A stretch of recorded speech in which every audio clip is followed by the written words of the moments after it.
Hey, you all. Welcome back to my Appalachian Life. I'm Joanna. I'm so glad you're joining me today.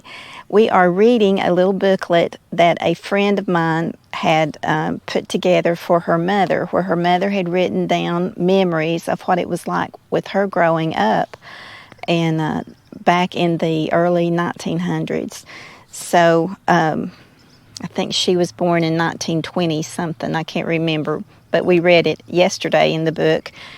But the little book is called Memories of a Country Home,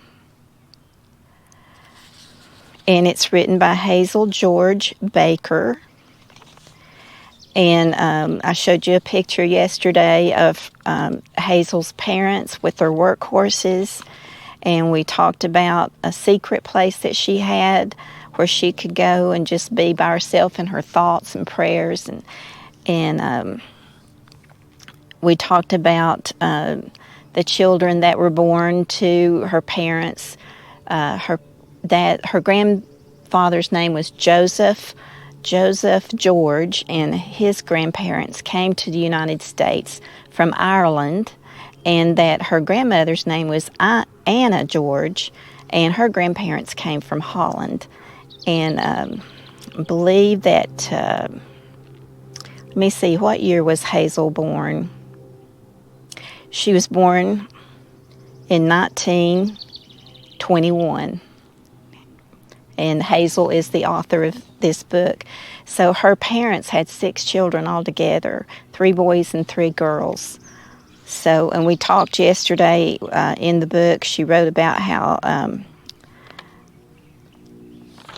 what they did, what her brothers did, and who they married, and one went into World War II. And so now we're coming to a section called Work Time, Fun Time, and Church Time. That's what we're going to read about today.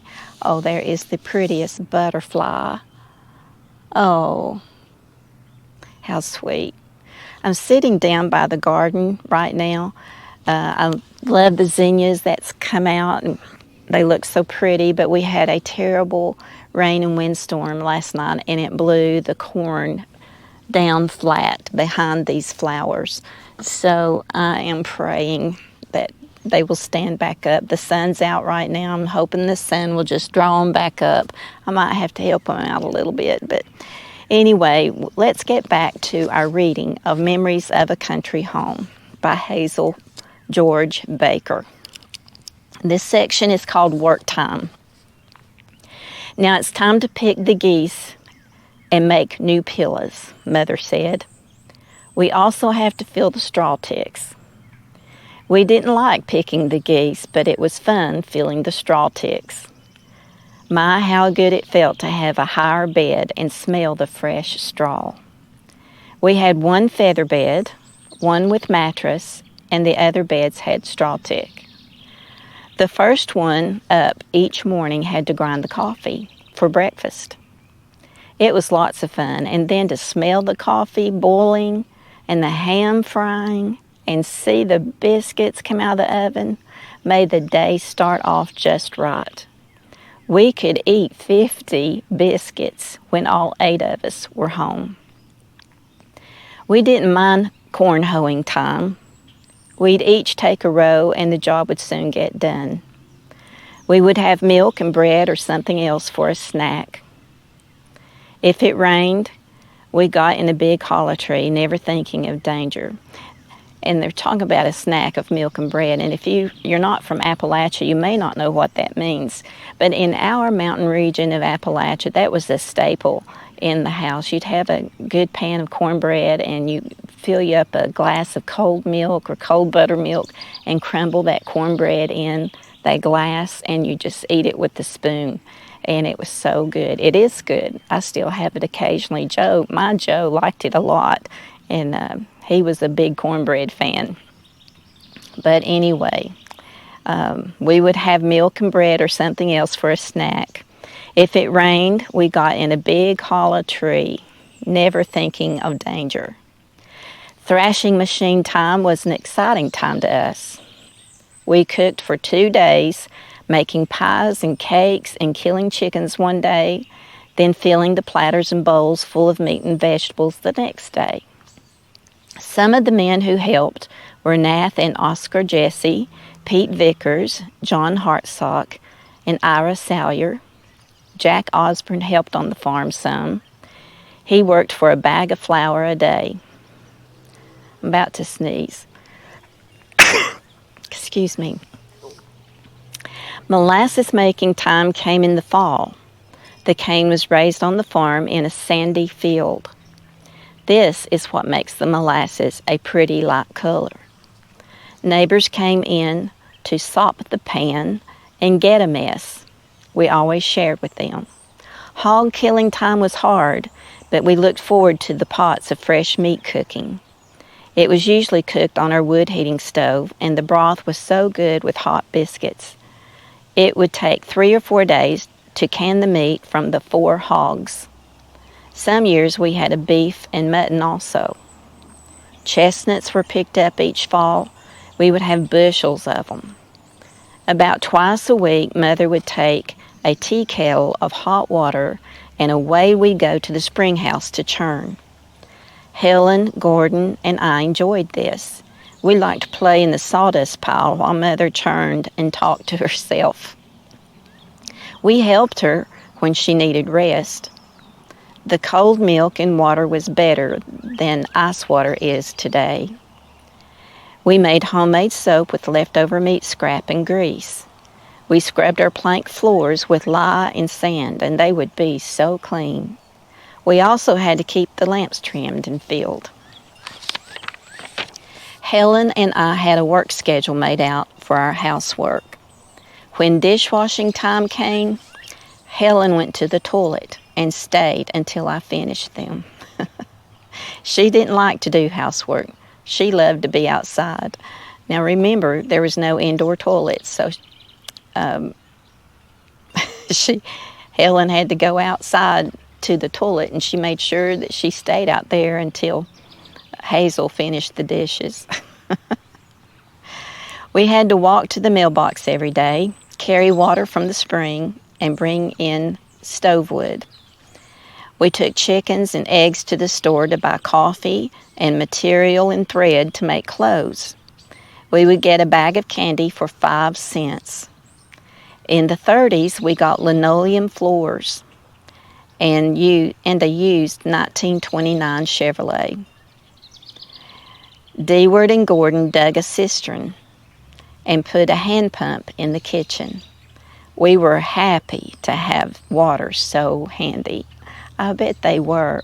You know, I can even remember as a little girl, my grandmother and grandfather lived in Bull Run, Virginia, and then they later moved to Wise, Virginia, and I think it was in Wise that I remember this, that they had a well just out on their back porch, and it was just a small hole in the ground, and it had a long metal thing that went down and brought up water. But that was the only water they had. There was no running water, and I can remember when they got their first inside toilet. And I remember going to use the bathroom in their outdoor toilet. I remember it very well. And my dad's sister lived in Norton, Virginia, and she had a big well out in the front of her house with the pulley and the bucket. And you'd lower the bucket, and it would fill up with water, and you pull it back up. And they carried the bucket inside, and she kept the water in a big metal pot, and had a big dipper, and when you were thirsty, you just went over and got you a drink of water out of the dipper and put it back in. Everybody drank from each other. But anyway, those were hard times, but that was just the way of life for them. But we'll go on now to the next section, which is talking about fun time. So many things happened during our childhood, it's hard to pick out a few to tell about. We liked to play in the wheat box in the granary. We were not supposed to do this. I can still feel the wheat between my bare toes. Dad would get after Gordon and George Osborne for playing in the wheat and tell George to go home. Some of our friends we played with and grew up with were Robert Porter, George Osborne, Junior Privet, Cecil Vaughn, Sarah Mays, Lawton, Lucille, and Ether Salyer, and Helen and Lucille Osborne. We loved to meet George Osborne, Junior Privet, and their mother, Vesey, in the garden by the fence. We would sit for hours talking across the fence. Vesey sang little love songs and told us about her courtships. She had 2 husbands dead at the time. She married 4 times. We made playhouses in the woods with rocks, sticks, and moss. We used broken glass for dishes. Gordon always had a dog with him. He used to scare us, climbing on the house and hanging from the porch roof with his hands, also climbing in our new tobacco barn. We used to have cows that would eat clothes. A man and his wife were visiting us one day, and they had a car with curtains instead of windows. I can see where this story's going. Curtains instead of windows. The cows ate the seats and the inside lining. We gave them a quilt to sit on going home. Gordon had a swimming hole dammed up in the creek. Once, when he went swimming, he hung his clothes on the fence and the cows ate them. He came home without any. Cousins who spent time with us were Ed Buffalo and John and Howard Thomas. Ed stayed one whole summer and worked on the farm. This was lots of fun to have them with us. Mother would often cook chicken and dumplings because we all enjoyed this, especially John Thomas. John spent part of one summer with us. Howard stayed another summer. We looked forward to Uncle Arnold Thomas coming to visit. We could see and hear his car coming up the holler. He had a Model T Ford. Uncle Arnold and Aunt Georgie had a large family, and we all liked to play outside. Helen and I liked to get in the old dairy and open canned peaches. Blanche, Deward's wife, had her canned food there to start housekeeping. One day, Helen and I opened a quart of corn and ate it all. Blanche never knew this until now. One of the things I like to remember was the beautiful butterflies. Oh, and there was one that just flew by here a while ago. So colorful, large, and so many. Where did they go? We loved to catch lightning bugs and put them in a jar for light. Sometimes we would tie a string on a June bug's leg. We liked to hunt dryland fish in the spring to fry. They would be delicious. We also hunted rabbit tobacco and tried to chew it. We loved to go to the Hartsock store. Gordon would climb the post on the store porch, and Mr. Hartsock called him Climbing Jack. I liked to stop by Hazel Hartsock's on the way to the store and watch her do her ironing. I thought it was so nice to have a little house like her wash house. It must be wonderful to have such things, I thought. So now we go to church time. This was the most important part of the week for us. Clara always helped Helen, Gordon, and me get ready. She checked our elbows, knees, neck, and ears to see if we were clean, and she combed our hair. We all went to church. We attended revivals in Moles Creek, Grassy Creek, Lakeview, and Baker Ridge communities. The brush arbor meetings sometimes lasted for 6 weeks. The road would be full of people walking. Our dad always walked with his hands behind him. When the 5th Sunday meetings were held at Moles Creek, they would last from Friday through Sunday. We children slept on the floor so the preachers could have our beds. They got all the good chicken, and we ate the wings and the necks. One of the things I remember about the revivals was that Dad never took time to eat supper. He always ate bread and milk when we came home from the services. Grassy Creek School was turned out for the 11 o'clock service. Uncle Bill Jesse was one of our favorite old-timers. Aunt Etta Vaughn always said, "Sweet Jesus wants the Christian people to live closer to him." If she had not said that each Sunday, something would have been wrong. We always took dinner to the dinner on the ground times. Mother packed it in our trunk. Mother packed it in our trunk with pies in the lid. It was loaded in the wagon, and we'd all get in and go to Mauls Creek or Baker's Ridge. And you may have heard of brush arbor meetings back in the old times, and she put directions here at the bottom of this page how to make a brush arbor. You measure a space to seat around 100 people, close to the road but in the woods. Cut small trees and make poles about 7 or 8 feet long. Sharpen one end and drive it in the ground. Leave pegs to hang lanterns on.